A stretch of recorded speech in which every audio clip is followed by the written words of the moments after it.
Well, friends of the world, Maldini, we're back here in Spain after that week in Saudi Arabia, which ended with Barca's victory. Thanks to everyone, because we've gotten well over 1 million views just from the Supercopa de España.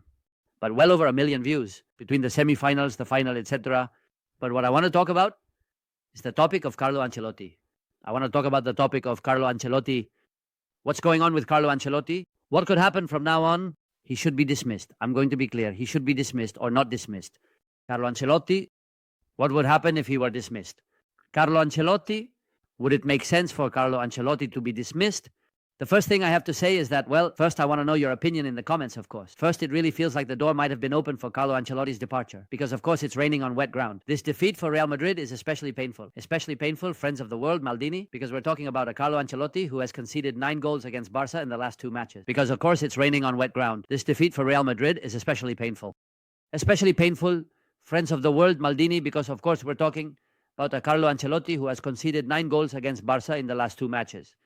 And the feeling is that he hasn't been able to stop Barca at any moment. It's true that Madrid came in with 2 titles already won. It's clear that he came in with 2 titles already won.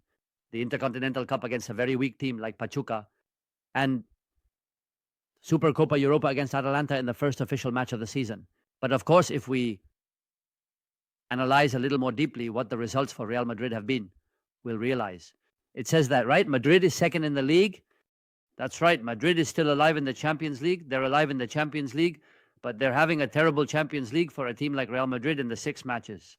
Having lost 3, it's a terrible Champions League. And what's more? Now let's focus a bit more on the Barca match. I'm going back to the Barca match. I'm talking a bit in general about how it's raining on wet ground. It's more about all the major teams that Real Madrid has faced, every single one of them. Well, some have won it by miracle. Like the day against Borussia Dortmund, with that comeback in the second half against Stuttgart, which is already a somewhat lesser team, really. He had a really tough time. And then all the major teams they've faced, Real Madrid hasn't been able to beat them. Against Liverpool, a defeat. The 2 matches against Barca, a clear defeat. The one against Liverpool was also a clear defeat. But if we look, for example, at the league matches, these are the 6 teams. They are in first place in the league. Atletico Madrid, Real Madrid, Barca, Athletic Bilbao, Villarreal, and Mallorca.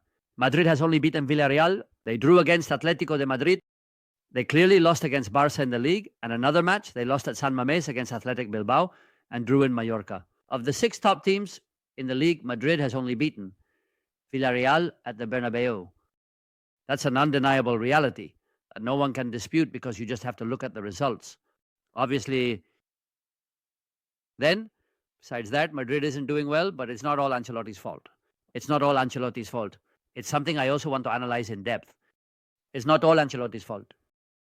Ancelotti isn't to blame for Madrid not strengthening their defense because they haven't reinforced their defense. It's not Ancelotti's fault that after Toni Kroos's departure, which was known quite a while before the end of the season, Madrid hasn't been able or hasn't wanted to or whatever to sign a player with more or less similar characteristics.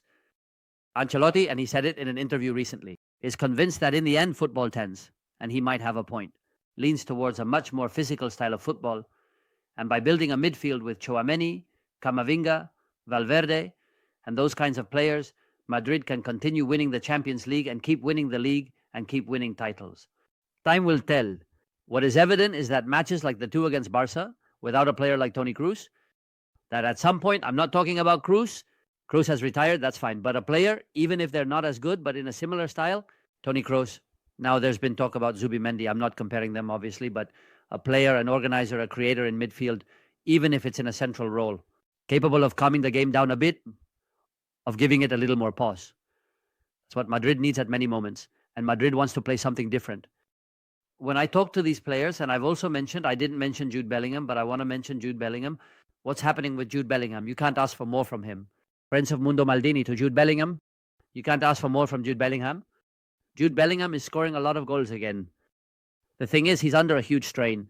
And Jude Bellingham, I want to remind you that Carlo Ancelotti has been changing his position. Ancelotti has a puzzle to solve after Toni Kroos's departure, and he's not able to do it. He's not able to do it. He has put Jude Bellingham, now he has changed his position. He has put him behind the striker, but in games he has played him on the right. More matches on the left. He still hasn't found Jude Bellingham's position, and all of that is the coach's fault. All of that is the coach's fault. poor squad planning, which is not the coach's fault. Of course, it is. It's also bad luck. Obviously, Carvajal getting injured and Militao getting injured, who is exactly the player that could play as a right back. I've said it many times already. He started as a right back. Both of them get injured. It has been clearly shown that Lucas Vazquez really struggles in big matches against powerful teams. And then we tackle the topic of Tchouameni. Now I want to talk about more things and share my opinion. Final, I tackle the topic of Tchouameni. Ancelotti keeps insisting on using Tchouameni as a centre back. And in important matches, Tchouameni doesn't perform well. The other day was a bit of a breaking point, just how poorly he played. But he just doesn't deliver Tchouameni. Let's see if in the upcoming matches, Ancelotti insists on using Tchouameni as a centre back or puts Asensio in, which would be the most logical thing to do. Maybe Tchouameni in midfield or Tchouameni straight up as a substitute. The match against Barca made it very clear that Madrid didn't have one. Well, I had a plan that ultimately turned out to be a wrong plan. Because obviously the plan could have perfectly been to fall back, as he said. He said it to Ricardo Sierra on Movistar before starting, fall back quite a bit because he knows he has firepower up front. But of course, against a team that dominates you, that pressures you, way too high. The only solution was long balls from Courtois. And of course, long balls from Courtois, direct balls so that the centre-backs can come forward. It doesn't really matter anymore.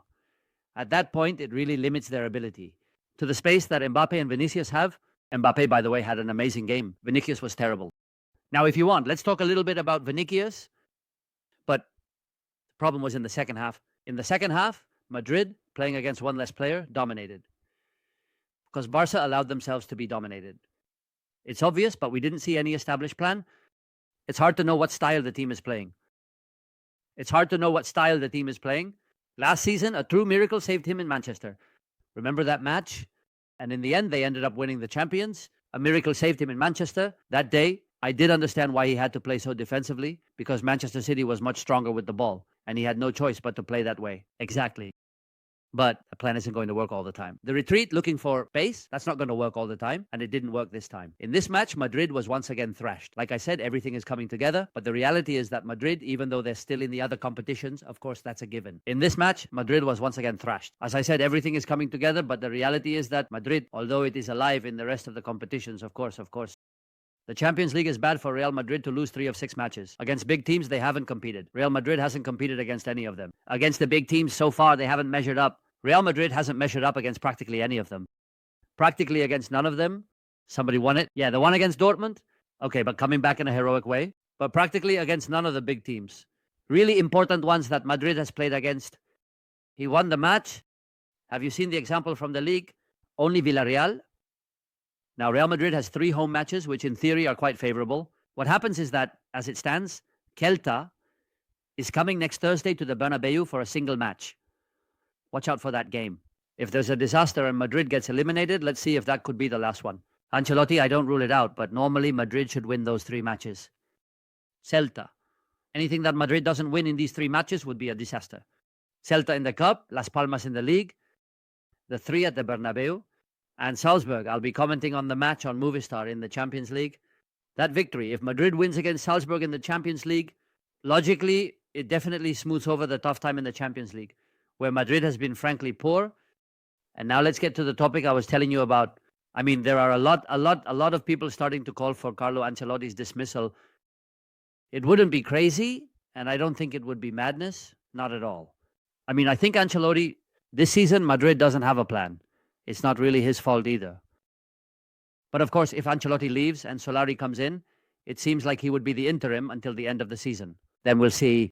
If Solari comes in, he's not going to be able to do much either.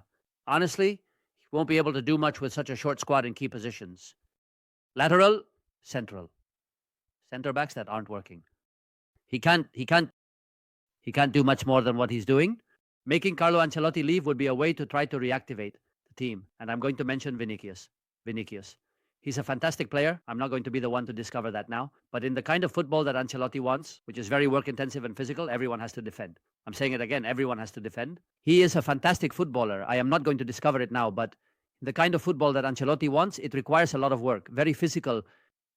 Everyone has to defend. I'm saying it again, everyone has to defend. I criticized Kylian Mbappe a lot when he was really struggling that season because he wasn't defending, because he wasn't playing off the ball. because off the ball, he was, well, practically not contributing anything. Everyone has to contribute off the ball. If not, whatever he wants, Ancelotti, is not going to work out for him. If we know what he wants, obviously, I don't think he's going to be dismissed, Ancelotti, unless there's a catastrophe which could be getting eliminated in the cup and losing to Salzburg. For example, risking your last chance in the Champions League. In that case, it could happen. If not, I don't think so. But of course, Ancelotti's credit is currently diminishing. I know that football has a very short memory because they just won the Champions League and the league, but you're at Real Madrid. And at Real Madrid, anything less than winning is not acceptable. And I won't even mention if Barca thrashes you. And if you don't show a clear plan, it's obvious that it takes a toll. There's a play, just to finish up, yeah. There's a play from the match that was hardly talked about already at 2-5 with Barca down to 10 men. There's a moment when they're about to score Dani Olmo. Dani Olmo is left alone at the penalty spot. And I remember if it's Minjamal, I don't recall who it is that doesn't make the back pass. And if he does make the back pass, it's a goal because he just pushes it in. If Barca scores a sixth goal, which would have made it 2-6, a sixth goal with 10 men, and on top of that, it's scored by Dani Olmo. Maybe that play would have ended Ancelotti's time here. We don't know, but I don't rule it out. That's how football is. Friends from Mundo, Maldini, that's what I think. I don't think they're going to sack him unless there's a catastrophe, but it wouldn't seem crazy to me right now. Is that so? A hug? Bye.